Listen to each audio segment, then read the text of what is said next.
this war between Israel and Hamas started out as a very localized war. However, now experts are warning that this war is going to widen, and it's going to widen much faster than many people expected. Now, what we do know is that, according to Israel, time is running out. Time is not on their side.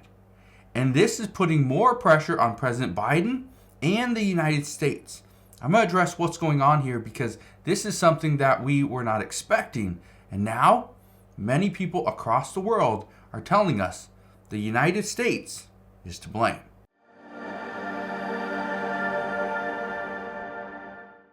So according to multiple officials, we are now hearing that Israel is racing to root out Hamas because there are many calls for ceasefires across the world.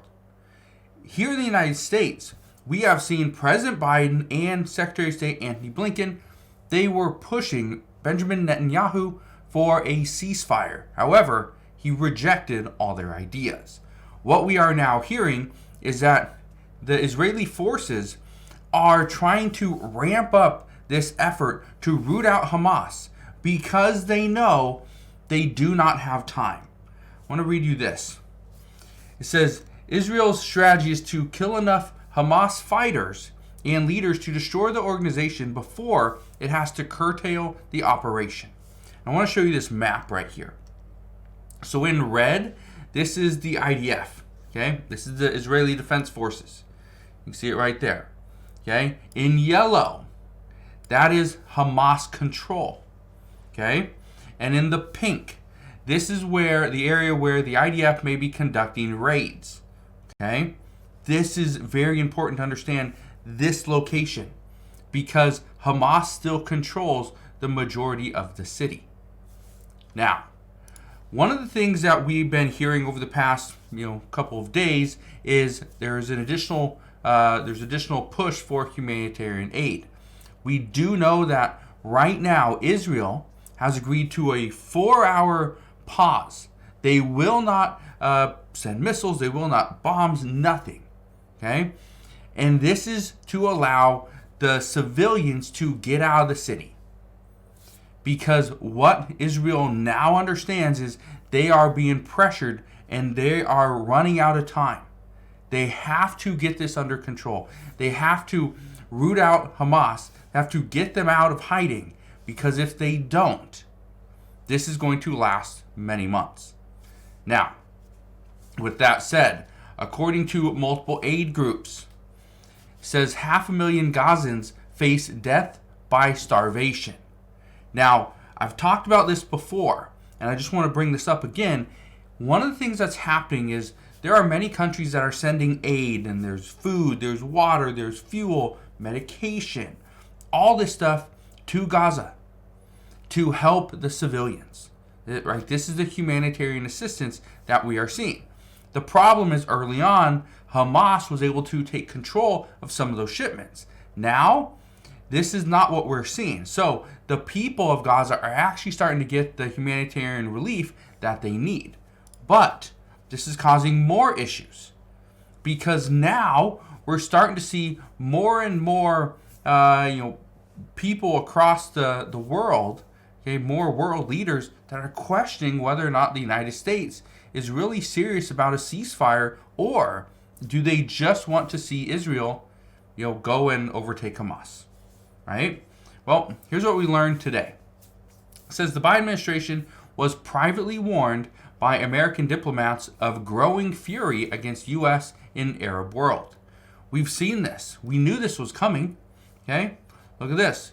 It says the Biden administration has received stark warnings from American diplomats in the Arab world that its strong support for Israel's destructive and deadly military campaign in Gaza is losing us Arab publics for a generation. That's not what we want. Okay? Coming in and looking like the bad guy is not what we want when it's a war that we are not even supposed to be in. But what we are seeing is that U.S. troops are being attacked. Our military bases are being attacked. It's been 46 times in the past 24 days that we have been attacked. Luckily and fortunately, we've gone out of this. We've came out of this without any loss of life, but there has been some minor injuries. Now, here's what we do know regarding other injuries. According to the IDF, says it surrounds hospitals in northern Gaza. Says Hamas commanders, 19 operatives have been killed. Now, what I can tell you is we are going to see more and more reports of loss of life. This is going to come as we're going to see some of the leaders, obviously coming into this. We're going to start to get those reports as well, but it's not going to end there. According to multiple people, it says Iran warns that expansion of the Israel-Gaza war is inevitable. Now, here's the thing that you need to keep in mind when it comes to an expansion of this war. This war is supposed to be between Israel and Gaza. Okay, technically Israel and Hamas, but Hamas controls the majority of Gaza. Now, what you need to keep in mind, though, is when this war expands, Iran has already warned the United States that we are going to pay the price. But let me read you this. It says, due to the expansion of the intensity of the war against Gaza's civilian residents, expansion of the scope of the war has become inevitable. They also go on to talk about how Israel declaring war on October 7th, this probably wasn't what they needed to do. This probably wasn't the way that they should have retaliated, but it is what it is, and that's currently where we're at. We're over a month in. Now, with that said, one of the things that civilians have asked for, one of the things that many Arab nations have asked for, one of the things that the United States have asked for as well, is for Israel to agree to a ceasefire. And Israel pretty much shot those ideas down because they said this would give more power to Hamas. Well, here's what we know. Israel balked at Hamas's hostage release for a ceasefire deal. They had a deal. They had a plan that, okay, if you guys agree to a ceasefire, we will release hostages. Not just a couple. They would release many hostages. Here was their deal. Hamas offered Israel 50 hostages for a 5-day ceasefire, but the deal got rejected. Now, here's the reason why this deal got rejected. Now, did Israel and Benjamin Netanyahu, did they believe that this would work and they could get the hostages out? No, they didn't. According to Netanyahu, he stated that he doesn't feel that Hamas would operate in good faith. And so because of that, that's the reason why he rejected this deal. It wasn't because it was a 5-day ceasefire and we could potentially see, hundreds of thousands of people flee the city, right, to safety. That wasn't the reason. The reason why is because the ceasefire would have allowed Hamas to regroup, move around, and that's not what Benjamin Netanyahu wanted. So, that's the reason, according to many reports, and according to Netanyahu himself, that's the reason why any ceasefire was going to be rejected. Now, President Biden is being blamed over and over again for the attacks on the U.S.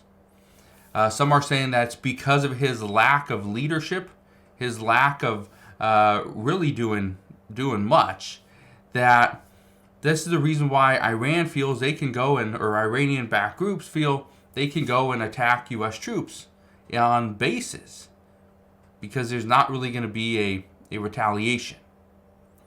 And so one of the things that we're now hearing is that President Biden is losing some of his polling numbers because of this issue over in the Middle East. Well, here's what did happen. We did get reports from the Pentagon. They have confirmed that 4 new attacks on U.S. bases happened after the defensive airstrike on Wednesday. I addressed this just yesterday as well, talked about how there were 4 new attacks on U.S. bases.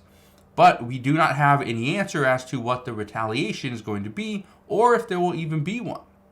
So, this brings up the question, how much is President Biden willing to do? How much is he willing to do in order to ensure that U.S. troops are safe? Well, we don't know. We're going to find that out. But here's something else regarding U.S. troops. Right now, the United States Congress is attempting to do something that they have to do every single year, and that's pass a government funding bill.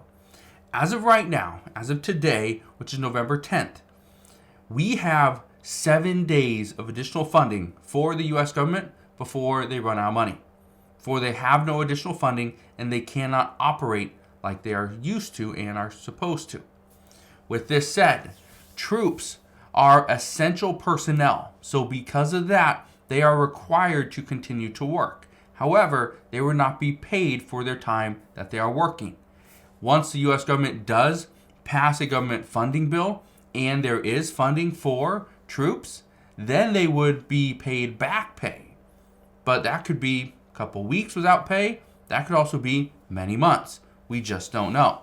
But according to reports today, Speaker Mike Johnson, he's navigating this very difficult task. Okay? And it's almost impossible for Republicans and Democrats to reach an agreement at this time. Now, what we do know, and I want to read you this, one of the things that we are hearing is that Congress or Republicans at this point are pretty much coming up with a couple different plans to avoid a government shutdown. And here's what they are discussing at this time. This is actually according to reports. This is what Speaker Mike Johnson is going to attempt pretty soon if they can't get an agreement. This is his plan. He's considering one of two options. One would fund federal agencies through sometime in January, so it would be pushed back about 2 months. The other, it's dubbed a ladder CR, which is a continuing resolution, which is a 2-step spending bill, would extend government funding for some government agencies to one date and separate out others to a different date. Okay, and the purpose behind this, you can see it right here. The idea for the latter continuing resolution is to try to force the Senate into negotiations on some of the more contentious spending bills. So that's where we're at. Right now, we have all these issues going on in other countries. I think next week, President Biden and Xi Jinping will sit down in San Francisco for a meeting. So that could be good. It also could be bad. We know that there's issues, obviously, with China and Taiwan, and the United States backing Taiwan fully. So right now, we have all these issues across the world, and we still have a massive issue here in the United States that our U.S. government could potentially shut down, which means many people will lose their jobs. Okay, they'll be furloughed, and for who knows how long. But again, this is where we're at. Time is running out for everybody.